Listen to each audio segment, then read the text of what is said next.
Hello friends, જય શ્રી કૃષ્ણ. તો શિયાળો છે અને મસ્ત લીલા વટાણા માર્કેટમાં સરસ આવી રહ્યા છે.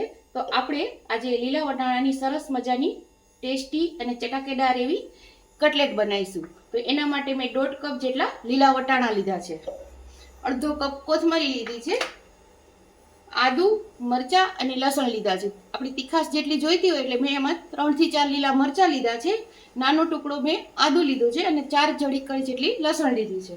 ચીલી ફ્લેક્સ એક મોટો કાંદો લીધો છે, 1/4 કપ જેટલો ચણાનો લોટ, 1/4 કપ જેટલો ચોખાનો લોટ, ચાટ મસાલો, મરી પાવડર, ગરમ મસાલો, હળદર અને હિંગ. આ બધું મેં ½ ટીસ્પૂન લીધું છે અને તળવા માટે તેલ અને નમક. હવે આપણે રેસીપી બનાવવાની શરૂઆત કરીએ. સૌ પહેલા આપણે લીલા વટાણા છે એ આપણે પીસવા માટે લેશું. આને આપણે અધકચરા જ પીસવાના છે. તો આ રીતે આપણે જેટલા આમાંથી 2 ચમચી જેટલા હું રાખીશ, બાકી બધા પલ્સ મોડ ઉપર આપણે પીસશું. પહેલા એક વખત આપણે પીસી લઈએ, પછી એમાં અદરક, મરચાં અને લસણ નાખીશું. એ હું બતાવું છું આગળ. તો ફ્રેન્ડ્સ, તમે જોઈ શકો છો અધકચરા આપણે મસાલા લીલા વટાણા છે એ પીસી લીધા છે. એ આપણે આમાં કાઢી લેશું.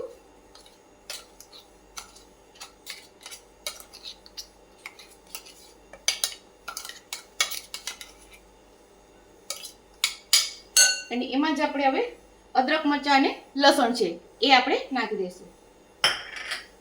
આને પણ આપણે પીસી લેશું. એ હું પીસી લઉં છું. તો ફ્રેન્ડ્સ, આ પણ સરસ પીસાઈ ગયું છે. I mean ગ્રાઇન્ડ કરી લીધું છે આપણે.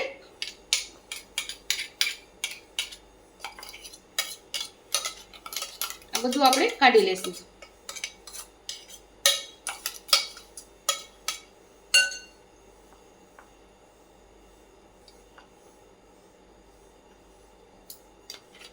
મરચાં તીખા છે એટલે ફ્રેન્ડ્સ ધ્યાન રાખવું પડશે.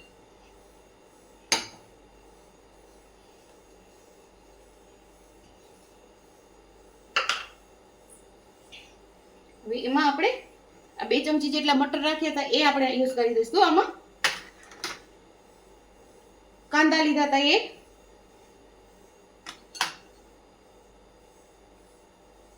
ટેસ્ટ પ્રમાણે નમક,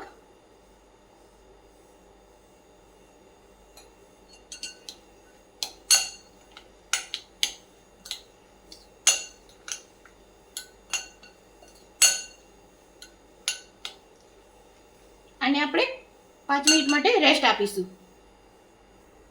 તો ફ્રેન્ડ, આપણે આને રવા દીધું હતું, જોઈ લઈએ હવે. હવે આમાં આપણે ½ ટીસ્પૂન જેટલું જીરું નાખીશું, ચીલી ફ્લેક્સ નાખીશું, આપણા બધા મસાલા, ગરમ મસાલો, મરી પાવડર, ચાટ મસાલો, હળદર અને હિંગ. આ બધું આપણે એમાં નાખીશું. એક વખત આપણે સરસ મિક્સ કરી લેશું.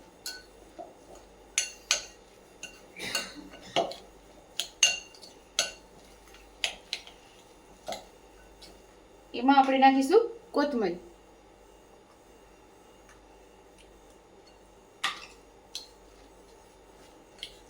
આ ફ્રેન્ડ્સ, આપણે નાનું મોટું ફંક્શન હોય, કિટી પાર્ટી હોય કે બર્થડે પાર્ટી હોય તો પણ આપણે તુરંત બનાવી શકીએ છીએ, કારણ કે આપણા ઘરમાં આ બધું તો હોય જ છે અત્યારે. હવે એમાં આપણે નાખીશું ચણાનો લોટ.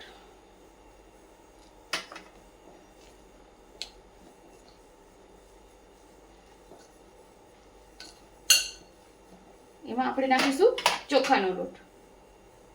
ધીમે ધીમે નાખીશું.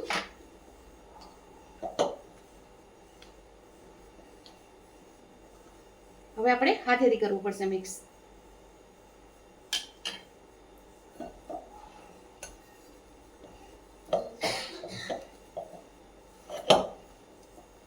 લોટ આપણો જેટલો છે એટલો નાખી દેશું. એકદમ પાકું મેઝરમેન્ટ છે ફ્રેન્ડ્સ, તમે જોઈ શકો છો. આ મિક્સ થઈ જાય છે ત્યાં સુધી હું તમને આગળ બતાવું. તો ફ્રેન્ડ્સ આપણે તેલવાળા હાથ કરી લેશું.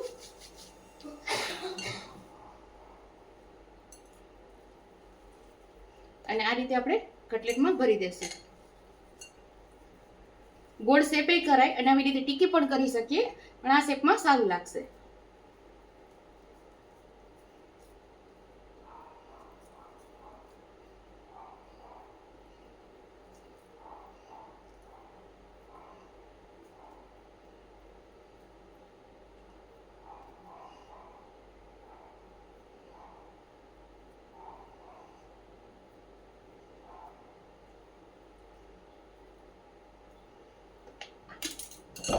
આ શેપમાં આપણે કટલેટ વાળી લેશું. સેજ આપણે તેલ વાળો હાથ કરી અને આને પણ લગાવી દઈએ. હું ભૂલી ગઈ હતી.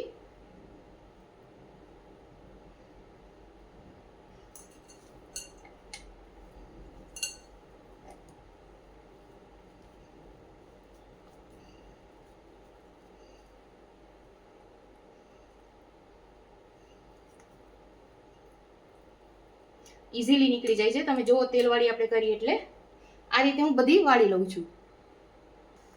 તો ફ્રેન્ડ્સ આપણે તેલ સ્લો ગેસ ઉપર રાખ્યું છે. સ્લો ટુ મીડિયમ ફ્લેમ રાખવાની છે. અને આપણે ચેક કરવા માટે એક નાખી છે દાની એવી ગોળી.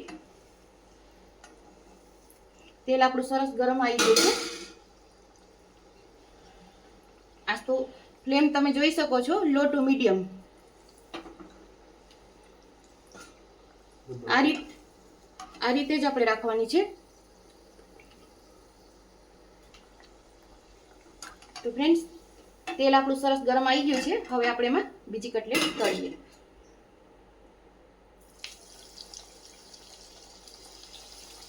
આ ધીમે ધીમે નાખવાની, કારણ કે મટર ક્યારેક ઉડે.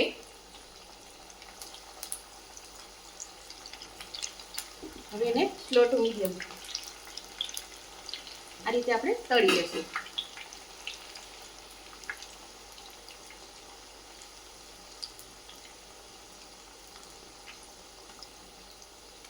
આ રીતે આપણે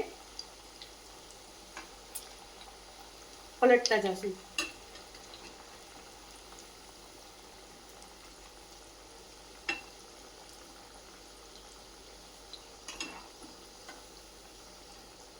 અને ક્રિસ્પી એકદમ તળી લેશું. અને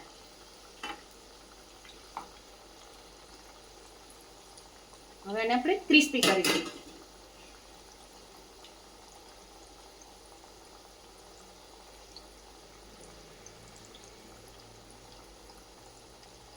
આપણે થોડીક જગ્યા રાખવાની, કારણ કે મટર છે ક્યારેક ઉડે બી ખરા, એટલે આ રીતે આપણે પલટતા જશું. અને આને ગોલ્ડન બ્રાઉન આપણે કરીશું.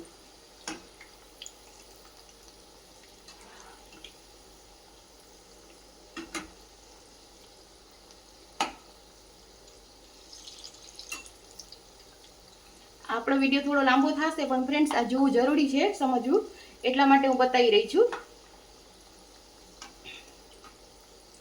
આ રીતે આપણે પલટતા જશું, એટલે કોઈ કોઈ મટરના દાણા હોય તો એ નીકળી જાય. જેમ આ કે આપણે મટર નીકળી એ રીતે.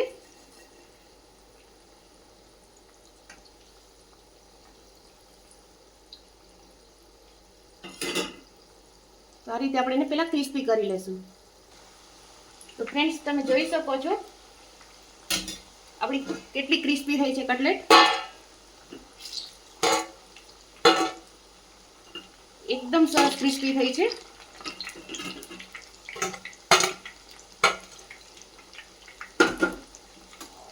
હવે આને આપણે પલટાઈ લઈશું.